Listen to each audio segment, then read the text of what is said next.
everyone, and you're most welcome to this online platform Shrishma Singh Academy. How are you all? I hope you all are good. So today in this video we'll cover question number 421 to 430 in the series of most important 500 questions. So let's begin the class.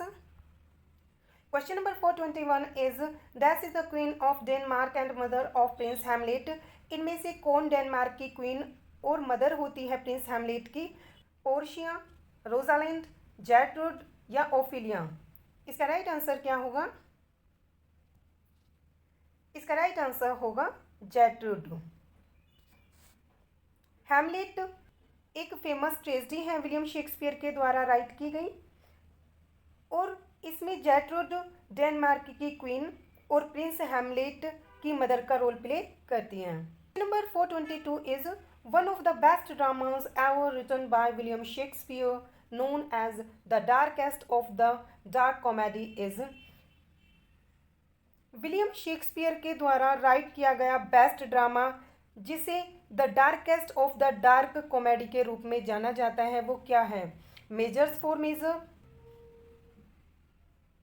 As you like it, the merchant of Venice या twelfth night? इसका right answer क्या होगा? इसका right answer होगा measures for measure. Measures for Measure is known as the darkest of the dark comedy of William Shakespeare और जिसकी setting होती है वेनिस में, और इसाबेला, एंजलो, एस्प्लस एंड ड्यूक इस प्ले के मेन कैरेक्टर्स होते हैं। Question number 423 is comedy of errors bye Shakespeare has which of the following plots या स्टोरीज? विलियम शेक्सपियर के द्वारा राइट किया गया कॉमेडी ऑफ एरर्स का प्लॉट या स्टोरीज कौन सी हैं? Twin brothers, two sisters, hero and villain या किंग एंड क्वीन? इसका राइट आंसर क्या होगा? इसका राइट आंसर होगा ट्विन ब्रदर्स। विलियम शेक्सपियर के द्वारा राइट किया गया कॉमेडी ऑफ एरर्स एक कॉमेडी है जिसकी सेटिंग होती है एफेसस में, और ये कॉमेडी एक स्टोरी है ट्विन ब्रदर्स की। Antipholus of Ephesus and Antipholus of Cyprus are sons of Egeon and Emilia. Question number 424 is all's well that ends well as a romantic comedy by. All's well that ends well एक romantic comedy है, किसके द्वारा write की गई? William Shakespeare, Ben Jonson, Christopher Marlowe या John Fletcher? इसका correct answer क्या होगा? इसका करेक्ट आंसर होगा William Shakespeare.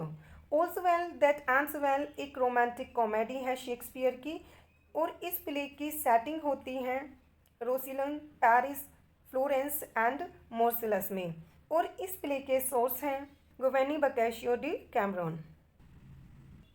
Question number 425 is which work of Wordsworth has been called the fine flower of 18th century meditative poetry? इनमें कौन सा work William Wordsworth का the fine flower of 18th century meditative poetry के रूप में जाना जाता है? Lyrical ballads, immortality of the reckless या टिंटन एबी? इसका राइट आंसर क्या होगा? इसका राइट आंसर है टिंटन एबी, और टिंटन एबी विलियम वर्ड्सवर्थ का एक ड्रामेटिक लिरिक माना जाता है, और जिसको the fine flower of 18th century meditative poetry कहा गया है, and it was published in 1798। ये पब्लिश्ड कब हुआ था? 1798 में हुआ था। Question number 426 is who among the following sad the child is the father of man? इनमें से किसके द्वारा कहा गया है कि चाइल्ड फादर होता है मैन का? पीबी शैली के द्वारा, टेनिसन, केट्स या विलियम वर्ड्सवर्थ? इसका राइट आंसर क्या होगा? Phrase "the child is the father of man" appeared in a poem "My Heart Leaps Up" by William Wordsworth in 1802.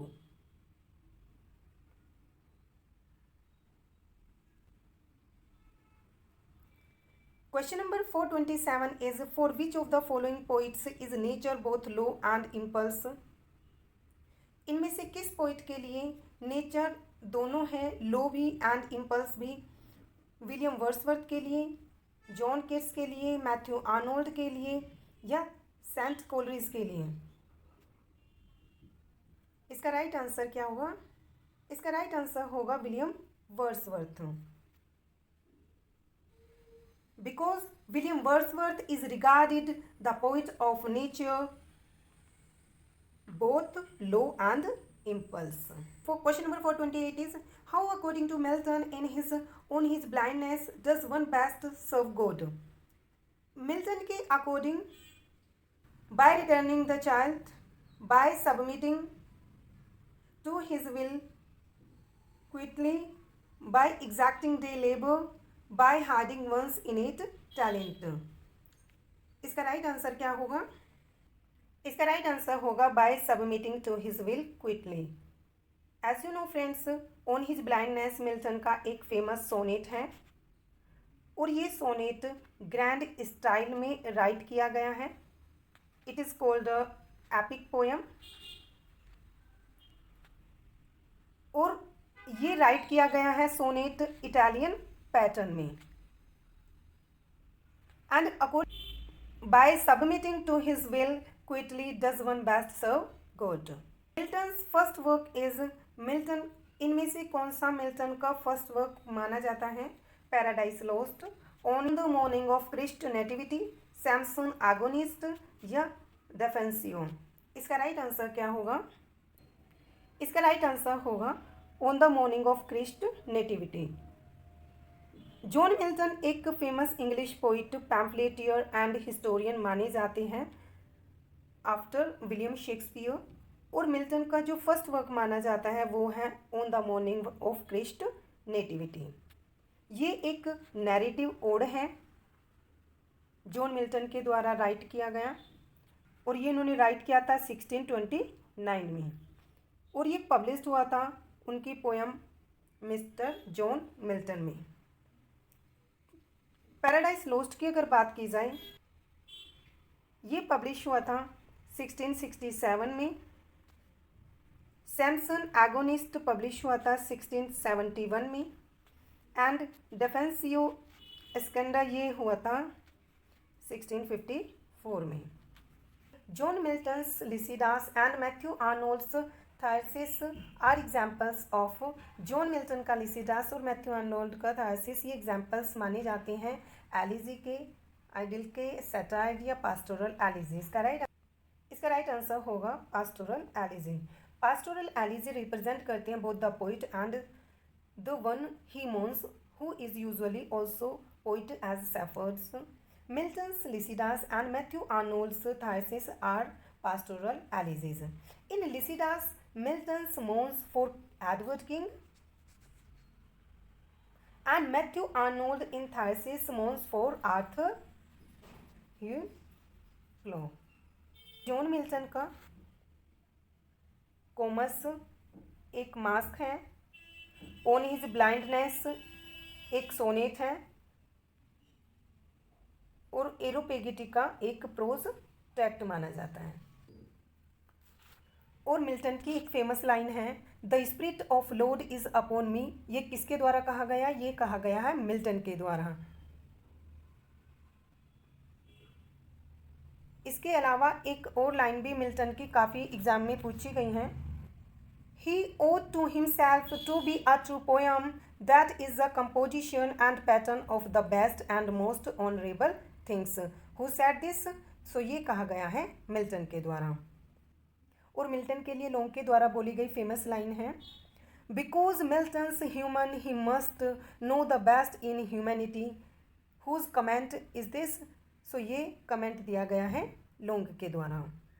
Shakespeare is the poet of impulse of the loves, hates, fears, jealousies and ambitions that swayed the man of his age, but Milton is the poet of steadfast will and purpose, who moves like a god amid the fears and hopes and changing impulses of the world, regarding them as trivial and momentary things that can never serve a great soul from its curse. Whose comment is this? So ये दिया गया है लोंग के द्वारा comment.